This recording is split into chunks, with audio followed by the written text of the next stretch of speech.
Greetings and welcome to a Monday edition of the Shotgun Start. It is June 23rd. Andy, how we doing? Brendan, I'm doing great. I gotta say, what a day for content. What a day for discourse. What a day for podcast discourse. This is the catnip that we could not have lived without. This is a catnip fever dream. Keegan Bradley winning a SIG event, winning the Travelers Championship. Fleetwood. The other big windfall is Tommy not winning, and we get to continue to talk about him not winning. Fleetwood just barfs all over himself coming in. Oh God, come on. What do you want me to go blow by blow? Horrible tee shot on 16. Worst comebacker. Horrible lag putt on 17. Got lucky at a pretty much flat comebacker. Pitching wedge middle of the fairway on 18 makes 5. What am I supposed to say? He didn't throw up on himself? I thought he threw up on himself out of the gates. Cleaned it up a little. He did, and then got a little acid reflux coming down the stretch. Felt like more like acid reflux than throw. All right. I mean, there weren't a lot of good shots from him in the last 4 holes. 15, fine, excusable miss, right? Everybody was going there. Not a good chip. Just doesn't get it near the hole. Makes a 4 there. He was not great over the last hour. As much as we love him, we want the lad or whatever they call him to win. I would love, as a Cleveland sports fan, I've developing some sort of empathy and kismet with the boy. But yeah, it was not a good final hour. I don't know that he played bad because he's never won a PGA Tour event, or he just played bad because this was the time that, the shots started to go on him. He wasn't great the entire day, as you noted. He was bad in the first hour and a half. Trevor Immelman, they were talking about I forget who, somebody on the broadcast talked about his putting, and Trevor's well, the driver hasn't been. I'm pretty concerned about that too. And so he wasn't good in the first hour. It just was obviously the way it went down. You get the double, the Mongolian reversal on 18, 5 versus 3, and boom, out of here.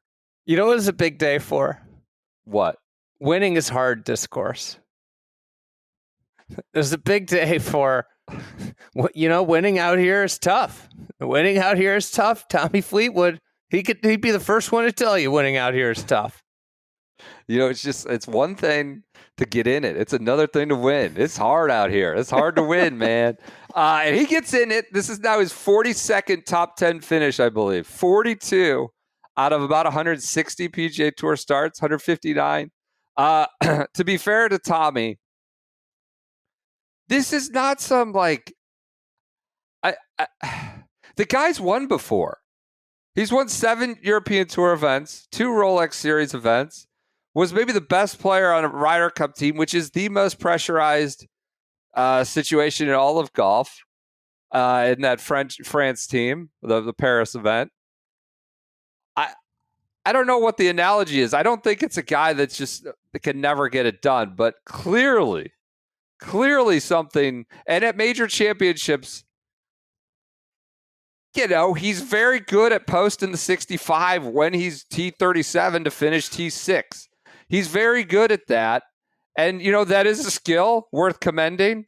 But I guess just to put him in the crosshairs more and more to the point where I feel exceedingly painful and empathy for the guy. Did you see Rory? Quick called him.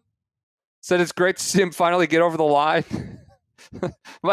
Rory might not talk to the press now. If he's got to start giving predictions, that could make him go wrong within 10 minutes. Listen, this is something that announcers know. Announcers, they say never predict where the ball's going to go in the air when you're calling golf, because you don't know where it'll end up, and you just don't do that to yourself. Never call win before it's in the barn. I don't think Rory gambles much, but this would be a gambler's tip, right? You never call win before it's done. PJ would be able to tell him that about Pike Eater this year. I mean, never know. I wasn't getting too far outside of my skis there, but I will say gambling TV show, even 2/3 of this had Keegan Bradley. That's all I'm saying. That's right. Another victory Monday. Back in the winner's circle. We're back in the winner's circle. I mean, you look at Tommy's career. Do you know how many DP World Tour wins he has? 7. 2 Rolex events. Is that the number? I think it's 7 DP World Tour events, wins. It's hard because you can't like sort them. Yeah, I guess you could sort them here. They got let's see. He won the Kazakhstan Open. Did you know that in 2011? That one. Yeah, pump that. I don't think that was probably a DP. Was that a Challenge Tour one? I would imagine Kazakhstan. Yeah, Open? I think it was the HPT. Maybe that was what the Challenge Tour was before. 7 wins. He's won the Johnny Walker at Glen Eagles and Abu Dhabi HSBC, the French Open when it was a Rolex Series event, Abu Dhabi again, 2 NetBank Golf Channel, which, those are kind of November down in South Africa. I wouldn't say you're beating the breaks off the best in the world. And then a Dubai Invitational in January of 24. So 7 European Tour wins, multiple Ryder Cups. Go ahead. The byproduct of Tommy's struggles to win is that, people like Westy and Colin Montgomery keep catching strays. They do keep bringing that up. Someone shouted out Monty today on the broadcast. Felt terrible. I'm starting to wonder if he'll ever win on the PGA Tour. Like today was the day. He started the day 2 up. He's in the middle of the fairway with a pitching wedge. Ridiculous. There's indecision about Ian Finnis. There's indecision, and Trevor Rightly and the broadcast like, oh, you never want to be between clubs here. And Keegan, to his credit, set the wedge right up and over the bunker. Knows how to play this hole quite well. Has won here and puts it to what was it? What did it end up being? 6 feet. Was that it? I mean, that's a bad wedge shot or indecision between clubs. Worse was the lag putt that didn't get inside Keegan and gives him the exact line, like right onto Keegan had to move his mark. And so that was like the great, and we had kind of seen that. It wasn't just the shots, approach shots. The wedge shot of 15, the 16 when he gassed it way past the hole, 17 just looked like he hit it like 125%, and it went 6 feet past there. So then he gets to 18 and leaves it outside of Keegan. So it was like a lot of the lag putting in the last hour that was his undoing. He's probably going to win. He's too good not to win. He's going to win. He's going to win. Don't lose the faith. Rush. This is we got a Cubs fan and a Cleveland sports fan here. You never say never. That's fair. That is true. That is true. That's well said. That's well said. People of better fan bases or better sports teams might say no, but you never can lose the faith. He's going to win. It happened for us. It will happen for Tommy. Let's talk about Keegan. I watched some like post-game shows. Like, he is on the Ryder Cup team. He's making it. He's on the team. He must play. Has to play. The discourse immediately goes to Ryder Cup. Can I just? I'm surprised it didn't go to the FedEx Cup because that's what I was thinking about. Is that he's now projected 8th in the FedEx Cup. He's in the Wyndham top 10. He's going to 7th in the OWGR, according to Nosferatu, 8th in the FedEx Cup, and 9th in the Ryder Cup. So I don't know how you end up. I understand they measure different things across different time spans, but I would just pump the brakes on he must play. Do I think he should? Sure. Do I think like 4 days at TPC Cromwell means like all of a sudden he's like the guy, and in June means he's indomitable and must play? I don't know why a win versus a second versus a 5th today. Oh, you were just putting Fleetwood in the body bag for finishing second. It's the Travelers Championship. I don't know why that means like all of a sudden, well, he's got to go first against Rory on September 29th. Now you got to send him out. I mean, Keegan considers it a major championship. We were told nonstop all week. I don't think the take is because of this 4 weeks. The take is because he finished 7th at the Memorial. He finished 8th at the PGA. He was around on the weekend at the U.S. Open. He finished 5th at Bay Hill.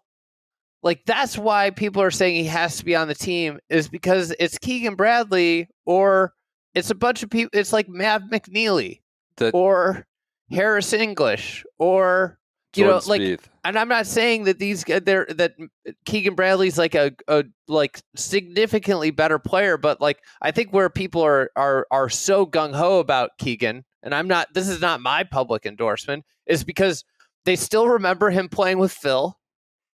They think he's this big pump up guy. Yeah. And he's much bigger name brand than anybody around him. Here's who's around him: Russell Henley, Ben Griffin, Maverick McNeely, Harris English, Andrew Novak, Brian Harmon. That's the people around him in the standings. So it makes him feel like a lock because he's won a major championship. He's been around a really long time. He's played on Ryder Cup teams. He obviously had the famous Netflix snub from Zach.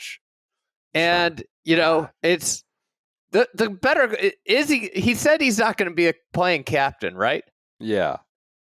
The solution, so the better question is, who's the captain?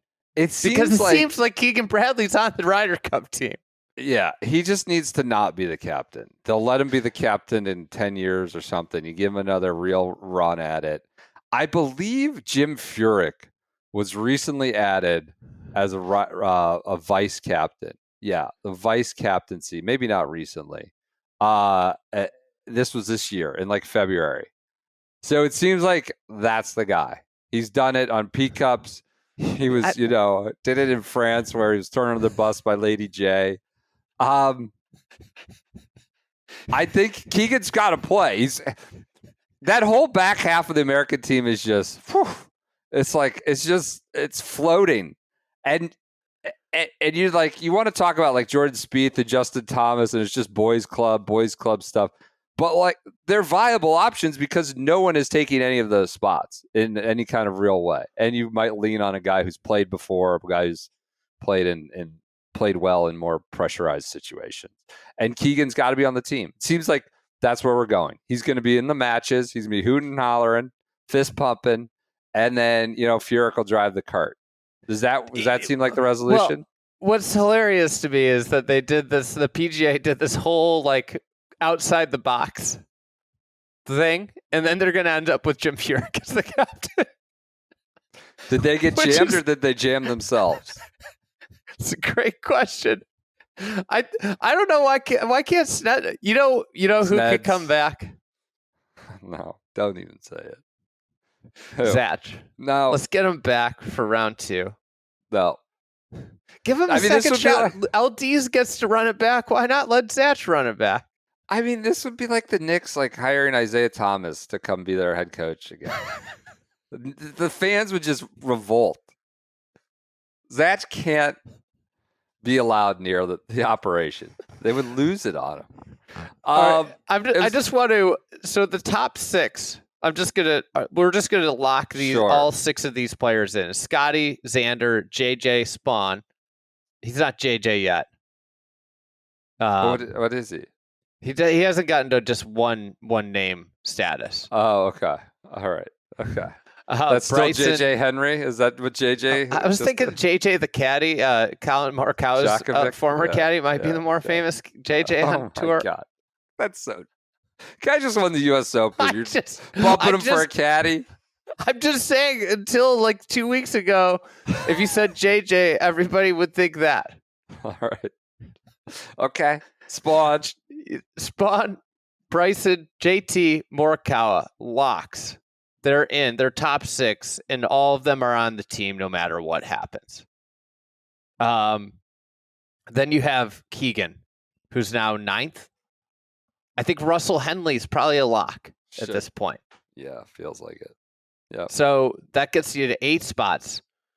Now, I think Sam Burns, who's now 14th in points, is a lock because he's buddies with Scotty.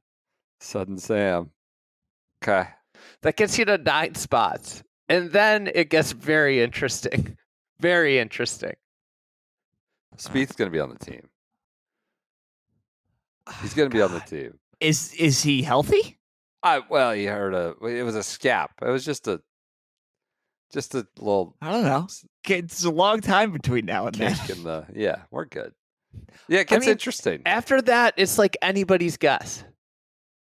Yeah. It was. Do you think Keegan's playing? That's where you land on it, though. Kind of, regardless of what happens in July and August, and yeah. If he plays like crap the next 5 weeks, he's going to be 10th in the world. Yeah, he's going to fall at most like 11th, 12th. Yeah. How do you not take the 10th ranked player in the world? Yeah. So he's on. Like, if you put the live guys back in, he's a top 12 player in the world. He has to be on your team. He played well today, obviously. Went and took it. But man, it was pillow fighty for sure. Like it was to use, I think is Tron the one that always uses the crowning. They're crowning, which felt sort of appropriate for an Englishman like Tommy, because he was getting crowned. I mean, when Henley and Keegan both yanked their wedge shots on 14 into the bunker left, just parting the Red Sea. I was like, all right, they're just letting him have it. But Keegan, he took it at the 18th hole. He did go and take it there with the 3, but he played well. It was his second Travelers Championship win, his second signature win. He's a top 10 player in the world. But I wouldn't say he beat Rory in full flight today or Scotty in full flight today. You know who I was disappointed didn't make more of a charge on Sunday? Who's that?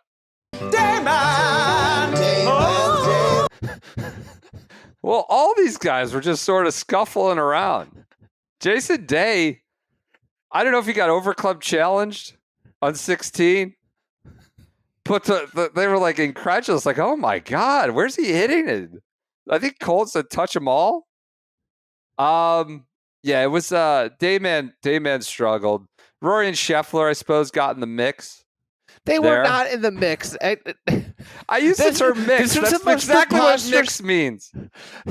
I think it was Golf Channel was brought. I was watching Golf Channel when they were in the early part of the coverage, and it was like Fleetwood was stumbling, early, and they're like, Tommy's struggling here is really, really opening the door for Scotty Scheffler. It's like he's still like 5 shots behind. Scotty. On Saturday, I saw Rick Gaiman said, I have 638 rounds of Scotty Scheffler in my database, and today was the 17th worst. He lost 4 strokes to the field, shooting 72 on Saturday. So, the people took over the streets on Saturday, and policing was just nowhere to be found. You know what happened is he just had what did he make, the triple bogey? On 1, yeah. Triple. He had a triple and a double. He fell asleep. A couple people drove by that were speeding. He's just taking a afternoon siesta, in his patrol car. That's PJ, all that happened. You were on the ground Saturday. You talked to someone, right? Who said one of his early rounds in the week. Yeah, Thursday. Andrew Novak was 2 rounds behind him, and Novak told me that nobody was giving Scotty's Thursday 64 enough credit because the wind was so bad. He said it was one of the best rounds of the year, and nobody's acknowledging that. Okay, so he did shoot 64. Didn't someone else shot 64 on? Yes, Austin but Eckroat went out early before the wind. That's right. Did you get any good football takes from Novak when you talked to him? No, did not get into a deep ball knowledge conversation. No, he had to go play golf. It was moving day. I didn't want to hold him up. I didn't want to bother anybody. How was your experience on the grounds in Cromwell? It was great. I had a great time. It was a very, very lively crowd, I would say. People were very fired up. Every year, Hartford. A lot of people, a lot of turnout in the 18 kind of amphitheater. Keegan obviously got like a huge ovation. Home event, everything is his home event. USA chants going left and right, but I had a great time. Scotty was getting, birthday wishes, so he might have fell asleep. Had a celebratory donut in the patrol car for his birthday and fell asleep. But it was great. I had a great day on Saturday. Yeah, it was so one of the best rounds of the year on Thursday, one of his worst rounds of his career, per the Data Boys, or at least Rick Gaiman on Saturday. Kind of a tale of 2 weeks. Scuffled around. Rory was fine, played good, played fine today, just was too far back. Justin Thomas, similar to Scotty, just total implosion on Saturday. Throwing his made club a 9. over, it made a 9 on 12, hit it over the train tracks, and then obviously compounded that with further errors, like 2 chips that rolled back to him at the green. Made a 9, threw his club, did the helicopter bit, which is sort of a JT thing that frequently he's done before, but was very apologetic to the marshal he almost took out. Kind of the opposite of the whole, the Wyndham locker gate. But yeah, he made a 9, and he was boom out of here. So it was a lot of good guys for a 70-man field, as you would expect. Just came down to sort of the last hour with Keegan. Where does Travelers rank in the PGA Tour hierarchy? I was thinking about this because it does produce good finish after good finish. It is such a good scene, crowd, and finish, and I mean, is it 9 or something? I don't know. It's 9 to 11. You put some of the West Coast guys in there, players, obviously, if you're counting that. Not from a course standpoint necessarily. No. The finish is fun, but just the overall atmosphere plus the finish being fun helps it a lot. Right. Right. There's some amusing people just yelling all sorts of things from the crowd. I did when one guy screamed out about DeWalt tools. Jason did DeWalt tools. So that was good. But congrats to Keegan Bradley on his win. Hard luck for Tommy. Go ahead. Something I had in my notes that I wanted to ask you is Jason Day a surefire Hall of Famer? Surefire feels strong. Seems likely. He was number 1 player in the world. 13 he won a wins. major. Yeah, won a major, won a Players. Did he win the FedEx Cup? I don't think he did that. I don't know if that matters. Won a major. Yeah. Shouldn't matter. He was the best player in the world there for a stretch. Is that the barometer? I'd say likely, not surefire. Because then I started thinking, is Justin Rose a Hall of Famer? Because I feel like it used to be the barometer was 15 wins was kind of the number. Yeah, I felt like. Maybe but Day are we? Do the wins go down in this era? Because we combined with the alleged being harder to win, which is probably true. Yeah, and also our generation just being softer than previous generations. Just letting everybody in. Yeah, the halls of fame. We're much more participation culture. That's just yeah. Just wait till PJ's generation's making the decisions. Then PJ's going to put Cam Young in the Hall of Fame. No. Top 10. JJ Henry will be a Hall of Famer. I'm small Hall. Give me every Hall of Fame needs to shrink by exponentially shrink. Get Harold Baines out of here. Get all of these guys. Smallest halls possible. I like that. This was our last signature event with sponsors exemptions of the year. We have 3 more signature events. I guess the playoffs are count towards that. So I wanted to do a quick audit. I'll probably talk more about this because I got deep in the weeds. I made an Excel sheet my accountant wife had to help me with some of it. So I was how do you sum these and average these? And I got deep in the weeds doing some sponsors exemptions work. Andy, I bet this is not going to be good for a few people. No, it's not. So we count 7 events for the purposes. Century does not count. Players does not count.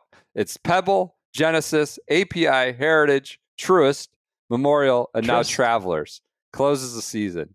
There were 7 events. I found a total of 27 sponsors exemptions. There were 2 college guys, Jackson Coyven and Danny List, who wins the Sifford exemption. So 27 not including those 2 college invites. 27 sponsor exemptions. Of the 27 spots, 15 of them went to 3 individuals: Gary Woodland, Jordan Spieth, and Ricky Fowler. 15 of 27.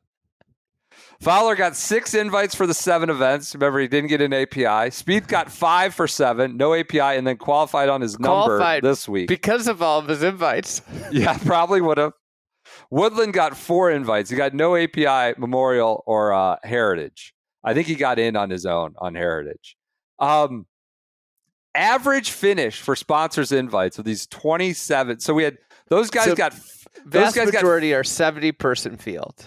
Yes. Those guys got 15 of them. 2 others got multiple. Minwoo Lee and Mackenzie Hughes got 2 invitations. Well, that's a P Cup bump. And then everybody else was a solo. Harry Hall, Justin Rose, Rafa Campos. Justin Rose is a great, obviously the Masters then bumped him into everything. Keith Mitchell, Kuchar and Sneds at Memorial, and then this week Luke Clanton and Tom Kim. So 7 guys got 1. 2 guys got 2, and then the 3 guys got 15 of them. The average finish for these sponsors exemptions was 39 and 70. Now, that's so bad. Okay, now there were some of these were miscuts at Genesis and API where there's a cut. There were 4 MCs, and I just wrote 75th. I wrote 75 for the average. So we'll say 35. Okay, fine. Missed the cut in a 75-man field. Okay, I can lower it. So 30. Okay, now you just appropriated them last. Well, they missed the cut. What do you want me to put? They didn't finish. They were so bad they couldn't even get we don't need to argue about this. Okay. Your point is proven. All right. Average comes down dramatically with 3 7th-place finishes at Memorial. Ricky Brandt and Speed. So that gets us way down. Now, Andy, you might say, they're sponsors exemptions. Of course, the average, what about the other fields? Sponsors exemptions, generally, you're going to get, Russ Cochran, John Daly, these guys. What's the average finish of real events? I'd say, I didn't have time to do all that data research today, but aren't we supposed to be elevating these into the highest form of competition? It's almost like the players that are getting the handouts didn't earn their way into the event, and it shows. One might say that they aren't of the same class right now as the other players. 38th in 29 attempts, 29 starts. 38th is the average finish position. I believe Mac Hughes going 3rd at the Heritage was the best finish. So he made the most of that invitational at Harbor Town. Now let's get into a great trivia question is guess which player had the best finish. Nobody would have guessed Mac Hughes. Mac Hughes. Everybody would have guessed Jordan Spieth. So let's get into real quick the 3 individuals who are just at the table feasting. More. I want to know how many FedEx Cup points Jordan Spieth earned on these sponsored exemptions. 254.406 is what he got in his 5 starts, which for him is out of 819 total points right now. Actually, is 31% of his season-long FedEx Cup points. Here's where the great crime comes in. Woodland has 82.9, so 83 out of 507 points, so only 16% of his season FedEx Cup points. Remember at Houston, he finished T2, got a bucket of points, so that's a non-300 or whatever. Has done well for himself there. Then we get to an individual by the name of Ricky Fowler. He's made 319.25 FedEx Cup points this season in his 6 signature sponsors exemptions. That is 66% of his season FedEx Cup. So 319 out of 485 some. So 66. And I will note, he is 70th this week on the FedEx Cup points list, going into 69th. So he is right there on the playoffs line, and he's made 66%. And the top 100. So yes. I just pulled it up. 319 would be 91st. So he has been gifted a card based on his standings right now. Okay. So 319 is the 91st. number of points he's earned on sponsor exemptions would have him 91st in the FedEx Cup. In those 6 starts alone. Now, you could say he went out and did it at Memorial with that 7th place. That's a lot of these points are coming from that one and a couple others. But yes, 66% of his season-long points came from 6 sponsors exemptions. Those are just early returns on my sponsors exemptions audit. 15 of 27 spots to those 3 guys. I just feel like if we're going to make these things the elite of the elite, should we not have a more competitive, higher standard, a meritocratic standard? You know who I want to ask about this? Yeah.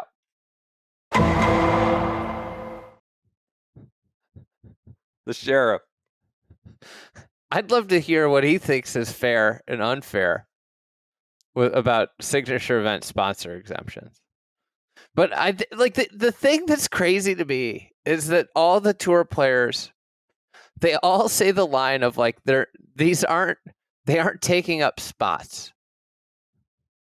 And I don't understand it. Like, aren't they taking spots for like the next event they get into off of like some of these free points? I just don't understand that. It's like, okay, so there could be 3 more spots in like the Aeon Swing 5 if you got rid of like 3 sponsor exemptions.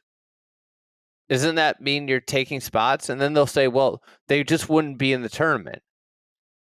And it's like, well, I don't understand. Like, there's spots in a tournament. Yeah. I mean, Spieth has got... I was shocked more didn't come from Spieth. He did a lot at CJ Cup, Phoenix Open, and like Cognizant Classic. He like got some points in those non-signature starts. So you know who's going to get a lot of invites next year? And I'm kind of there for him getting the invites. Who is it? Billy Boy. Oh, yeah. You're going to just walk back. I'm going to reverse my whole tone. Oh, PJ, what do you need to jump in with? Yep. Keegan joined the Golf Central post game and said that he will play if he feels like it will help the team and will not relinquish the captaincy no matter what. Oh my God! So I'm not playing leaving. Captain. Congratulations to playing captain. I wonder how Luke Donald's feeling out there right now. Wait. It feels like the goalposts have moved. Yes, Wasn't it? I'll play if I auto qualify on points. Yes. Now it's I'll play if I help the team. Yes, which obviously the answer to that is currently yes. And he added he will not be relinquishing the captaincy. He will just place more on his assistants. So congrats to Brant Snedeker and Jim Furyk and Kevin Kisner. But we're going to have a playing captain. Who's calling the broadcast with Kisner being an ass captain? Also a great question. Can we move it to CBS? Can we just like move the rights? Doesn't seem like it works that way. I don't think so. That's a good one. Yeah. So he moved the goalpost on us. No longer on points. It's now if I can help the team. I'm going to play. All right. So he's playing. Great. Speaking of playing, we're going to be playing this week at our member guest. Go ahead. You know who should write something about it? Who? All right, gentlemen. Welcome to Congressional Country Club.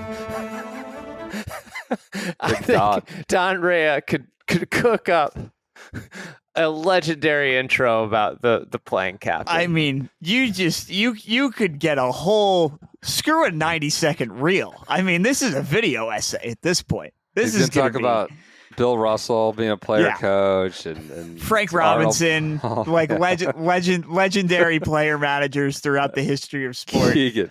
And here's Keegan Bradley. Do you think he puts himself with like Scotty too? Does he just protect the points? Like, oh, I'm Scotty's guy. Sorry, Sam. Like I'm Scotty's guy. It's a great question. Just has an incredible amount of power. Keegan, like, it's incredible. This is where we're at for this giant Ryder Cup in Metropolitan New York. He's got all the power. This was exactly like the case against anointing Keegan Bradley when they anointed him. This was the exact thing. It's like, well, like, what if he plays great and makes the team? Was the exact case of like if somebody in the room was like, well, this might not be a good idea, would be laying out exactly what just happened. Yeah, they had to make a call because you have all the year to go and all this other bullshit, chipping balls in the Hudson River and all this other nonsense you got to do with a year out. I flew over Bethpage on my way in. All the infrastructure's up. I've heard they were putting it up, but I haven't been out there in a while. So lots of grandstands up there. That's good. Get the people riled up. I'm sure, another home game, obviously, because Keegan just claims everything is a home game. So it's going to be great. Yeah. Johnny's got a shout out on the broadcast today. So I was very appreciative of that. Love it. Love it. We're going to be playing golf. We're going to be on Long Island. It's going to be hot. It's going to be hot. We will not be showing up like Lucas Glover. It's going to be sweaty, but it's going to be 100 degrees on Long Island for our member guests this weekend. We're going to be in our cool. I already scripted myself for Tuesday. I was like, what is the lightest shirt I got? One of my polos. I'm going with the Captain Cool. They have new colors in that from our friends at B. Dratty. They've worked forever on this sport material. It's so like feathery light. It's just for sweaty boy summer. For this week, it's gonna be 100 degrees all across the East Coast. Cool fabrics from B. Dratty are winners if you're out there on the golf course. My kids had like a little lesson today, and so I was kind of putzing around with them. I was like, Dad, what are you making us do here? Like sending us out. I just had I threw my cool polo on just so I could watch them, hack away in the 100-degree heat. You can too if you go to bdratty.com and you got SGS 30, gets you 30% off on your cool fabric. I got 36 tomorrow. Oh boy. And 18 on Tuesday. All Dratty cool. Yeah. Material. Sport. I got the Zach shorts, which are they're like wearing basically like basketball shorts. They're awesome. And then I got the Dratty sport and a cool polo. Zach shorts are winners. I've had friends, civilians, go on this website and use the code SGS, and they're like, "Oh my god!" a fellow dad was wearing those at Disney when we were trudging around at 80-degree heat down there. Go to bdratty.com. Use the promo code SGS30. Again, they took a lot of time before releasing some of these summer cool fabrics. Starting from the ground out with their Pima cotton polo, and really wanted to make this right. I feel like they've kind of hit their stride with some of the cool summer fabrics. So go to bdratty.com, use the promo code SGS30. I don't have anything more on Travelers. I did my little sponsors exemption bit. Let's go to the women's. That was the major of the week. Maybe not. There's a lot to unpack here. The KPMG Women's PGA Championship at Fields Ranch East, Frisco, Omni, whatever. Your winner is Minjee Lee, a stout performance on a course that was kicking ass all week. Maybe fair or unfairly, if you were to believe many of the comments. There's only coming one from person. North There's Texas. only one person I trust to dole out that, and apparently he might be setting up shop there. The big rumor around Frisco is that Scotty's got a lot on the course. Oh yeah, might be really? making that a home base, but I don't know if I buy it. Be interesting move from Highland But then Park, he could weigh in on whether it's fair or unfair. Could weigh in on whether it's fair or unfair. Minjee Lee enjoyed her time there. She finished 4 under, wins her second major, right? Wins her second major now. Mm-hmm. A true class player. The Aussie obviously played well. It was windy as hell. Major. A third major? She had she's got the Evian. Right. You don't count that one. I kind of don't. I mean, I kind of blocked that one out of my brain.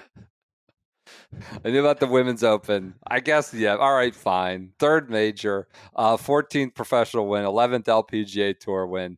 A proper player, proper Aussie player.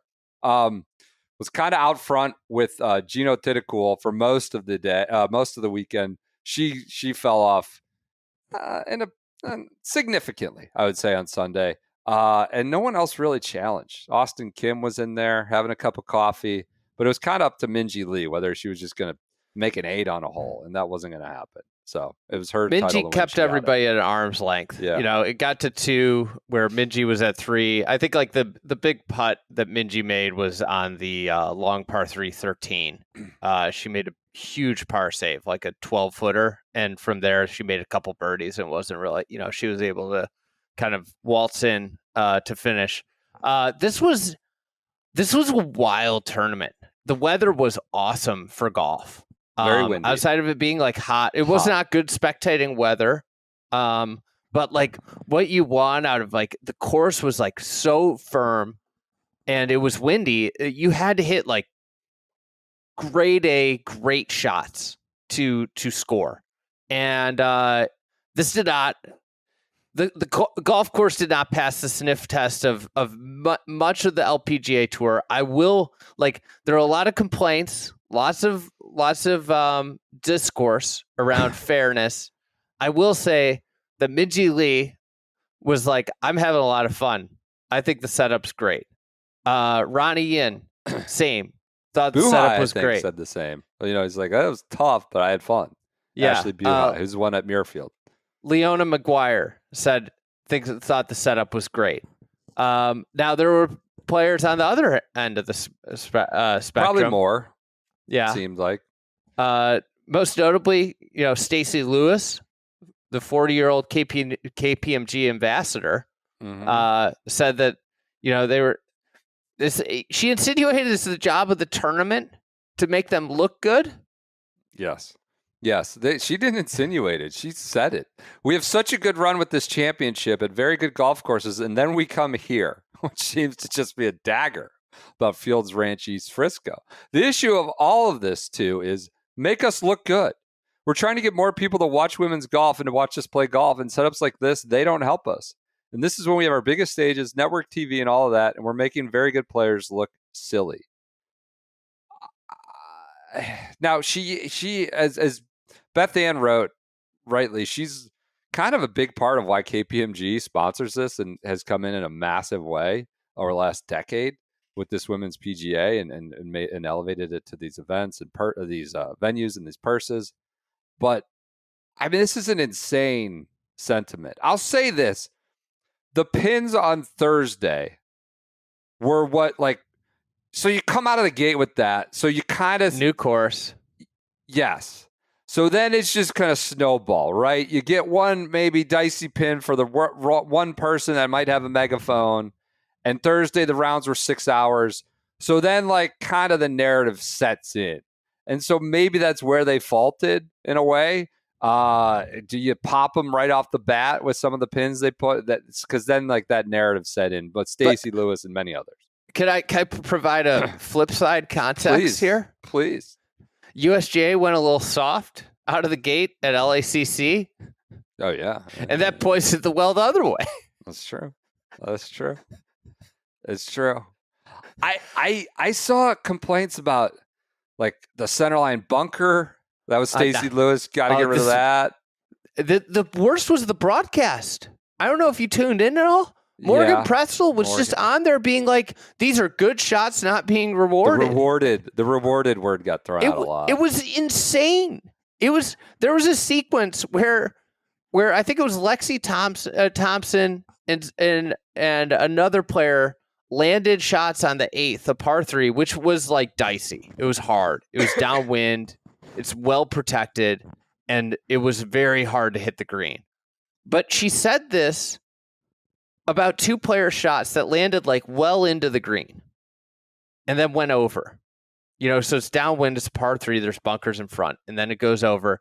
And then Gino Tidekul gets up and hits it to 12 feet. There were a couple downwind issues. Yeah. But anyways, I think I took the biggest issue with the 9th hole.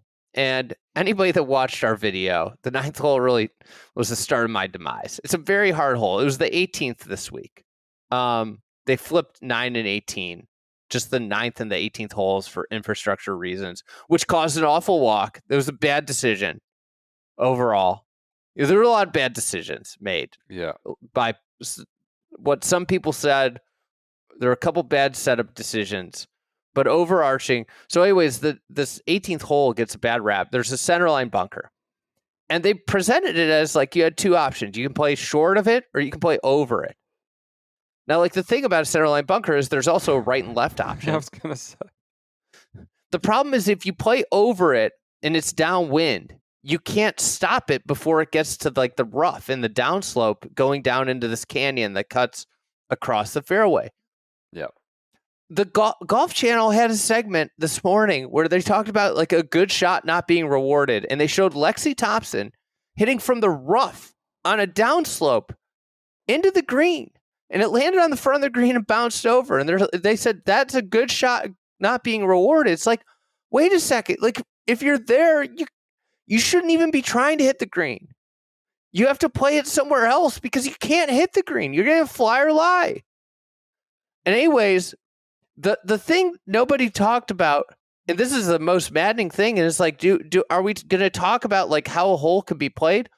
There's 25 yards of fairway plus a contour that banks from left to right on the left side that corrals balls down the left that you could play left of the bunker.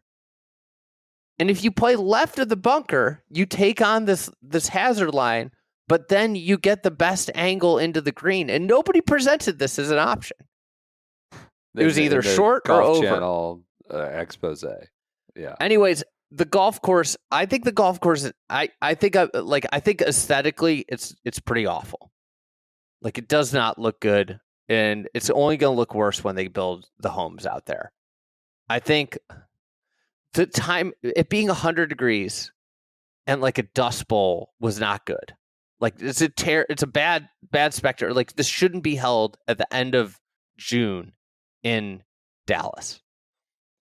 Now, like the golf course, this is like a modern take on how to test tour pros. And I wrote about this in the newsletter. And I think what Gil Hanse did is actually really clever.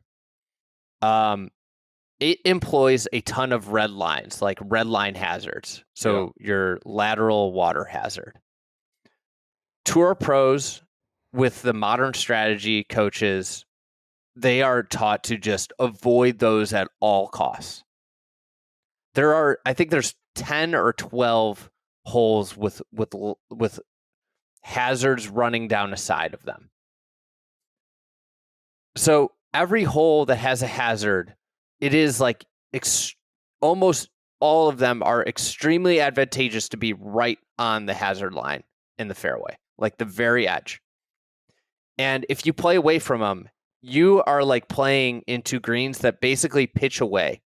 Mm-hmm. And what the supernova of this event was that people played away, and particularly on the downwind holes, they were playing dead downwind and like to a green that was like screaming away from them, like reject all the contours working against them.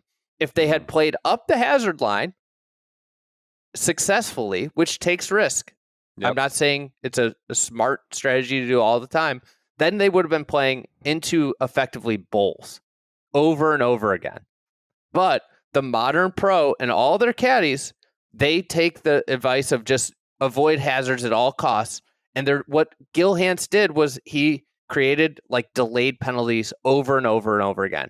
And it was fascinating because like nobody was talking about just like, are we hitting from a good spot or a bad spot? Because they assume that the fairway is a good spot.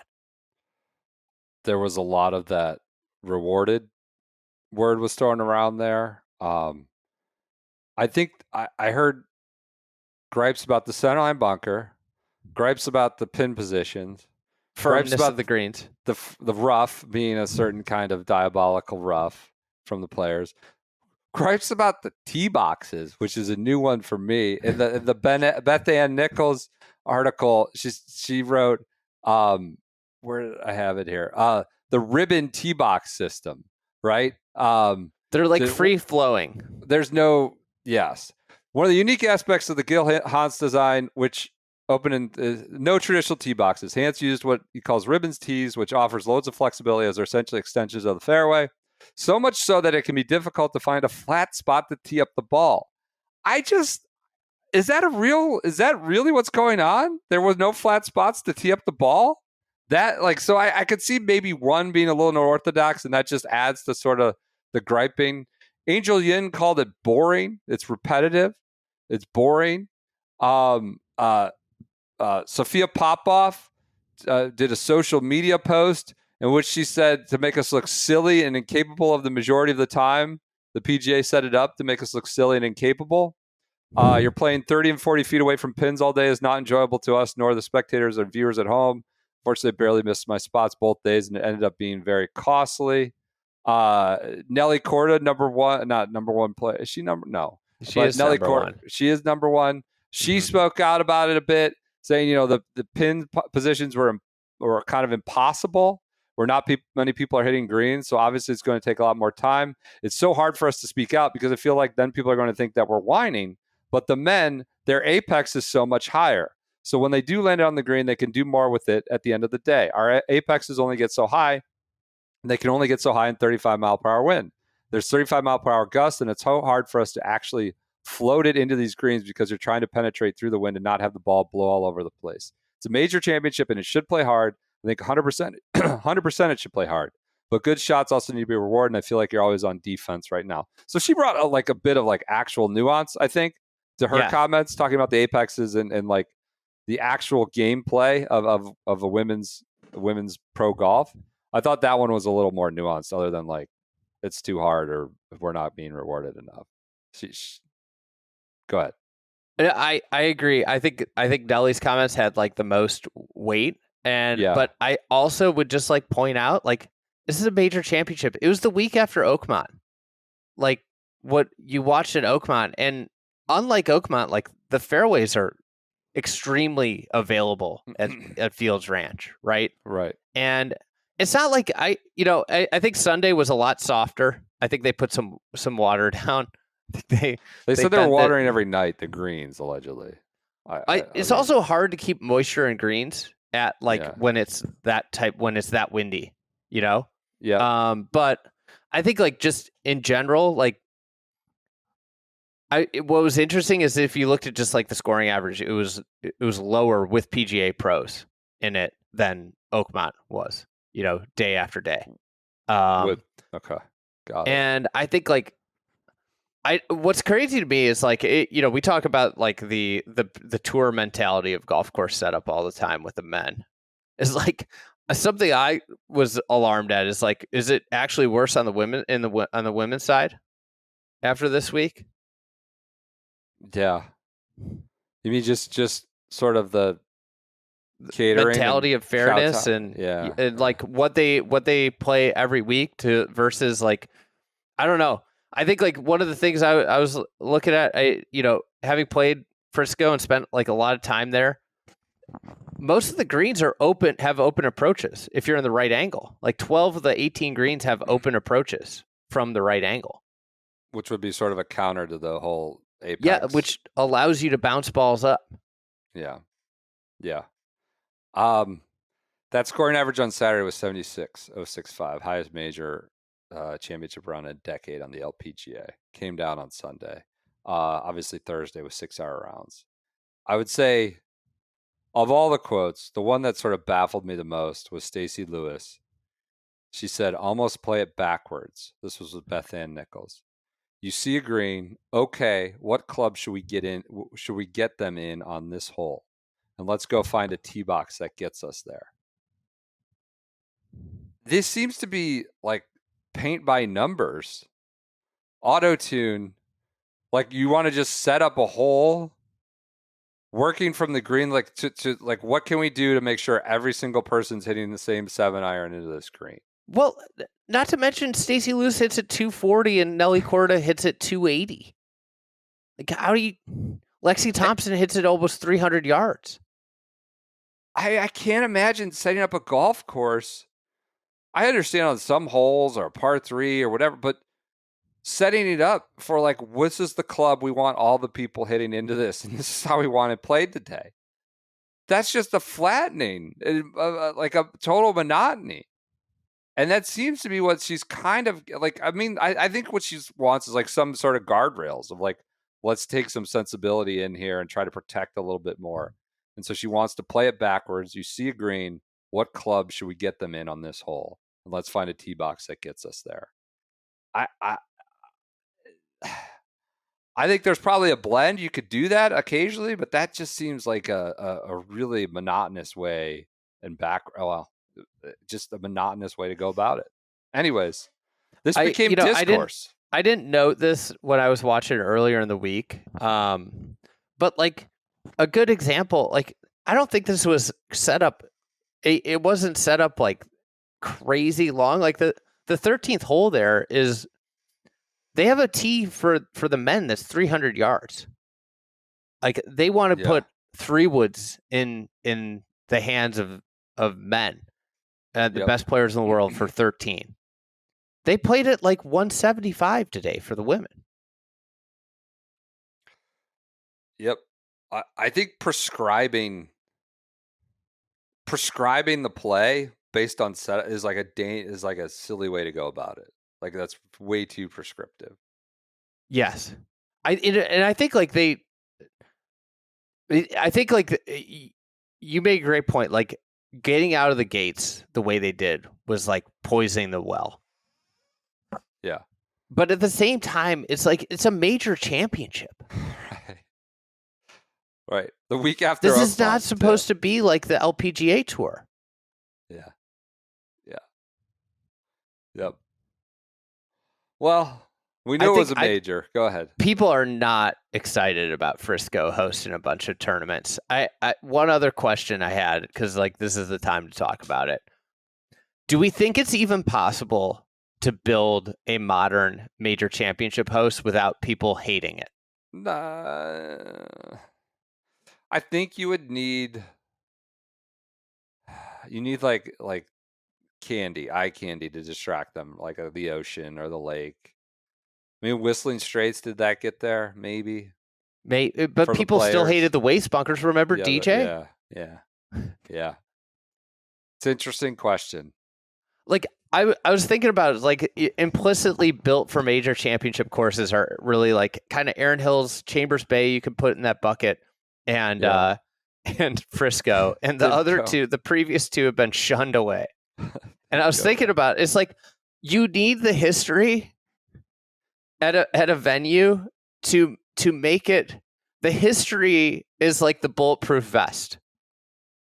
Like Oakmont, if Oakmont wasn't Oakmont, players would have been, if that was a brand new course, players would have been just like bitching like crazy at the US Open, but the history provides the bulletproof vest. Yep. Unless you're a defenseless locker. Yeah. Wherever we fall, like the new venues, when they come on board online, they are just like going to get crushed, I think, no matter what, by society. And I'm not trying to defend Frisco. I think it's very clever. I think it's a very clever design. I will say that like the setting is really bad. Well, and it's Frisco. And it's not a place that I like am going to look forward to like watching golf for a week of my life when the PGA goes there. They have a Ryder Cup, I assume. They don't have one officially yet, but it's supposedly like I think it was 2034 they were talking about. Okay. It would be it is like a legitimately like awesome match play golf course. Okay. September, probably a little more forgiving. Late September. Interesting. October and November would be awesome out there, but no, pro golf shuts down then because of football. Yeah. It'd be interesting to see what roll-up's stance around the NFL is going up against it. Maybe he knows the weakness. He's like the lobbyist who walks across the street. I've worked in the government I know all the regulations and the statutes in and out, and I know where the weaknesses are. I'm walking across the street and I can take on football. All right. It was a major because we got to see Don Rea. PJ, did he jump in there for the trophy presentation? I saw him smiling and grinning. Did he get to talk though? He did. I was locked into the calling playoffs, so I only just got through osmosis that Don made his usual appearance. Who won the calling? Miguel Angel Jimenez, number 1 in the Schwab Cup ranking. Zinger was talking about it was a playoff with Steven Alker, 1-3 in the Schwab Cup. Zinger was waxing poetic during the playoff about how this, we look back end of the year, player of the year is going to be decided today, probably. I mean, even with Pato having 2 majors, Pato can't turn it on at the week-to-week events like these 2 guys can, clearly. So this came down to player of the year, and Miguel pulled it out. Steven Alker had a one-shot lead on 72nd hole. And just missed his birdie putt that could have ended it. Left it open, left the door open for the tie. Miguel walked right through it. I thought it was fitting that Miguel and Keegan winners on the same day. Everybody's happy boys across the board. And this is my plea. I tweeted this, but I'll put this out here. If you're watching, anybody from the players, if we don't get a Miguel Keegan grouping next year for the Players Championship, what the hell are we doing here? Yeah, what are we doing? That's a great point. I saw Pepsi, the caddy, was caddying for someone last week at Oakmont. I can't remember who it was now. But yeah, maybe put him as the third group, whoever he's looking for, third in the group. I mean, congrats to I don't know if everybody, the general public, knows the Pepsi story. Harding Park match play, whatever that was. No, I'm just saying, just in general, the caddy, why he's called Pepsi. Is Keegan's old caddy? Because wouldn't he hide Pepsis all over the course and drink them? And he needed Pepsi. He wanted Pepsi. He'd put Pepsis in bushes and random places on the course and grab them throughout the round. Hell yeah, brother. That's PJ's diet. PJ's move. Not Pepsi. You do Coke. Yeah, you're not a Pepsi guy. Well, you would have been fine because I think it was the tour sponsored by Coke. Sure. And that's why he did the Pepsi thing. Because there was only Coke in the cooler. I mean, that's a smart man. That's a Brendan hit me. We went out to eat at Oakmont one night, and they only had Pepsi, and I didn't want to get into it. I didn't want to cause a whole stink, so I said that was fine. And Brendan hit me with that. Are you sure? I don't know if that's fine. Usually I say no.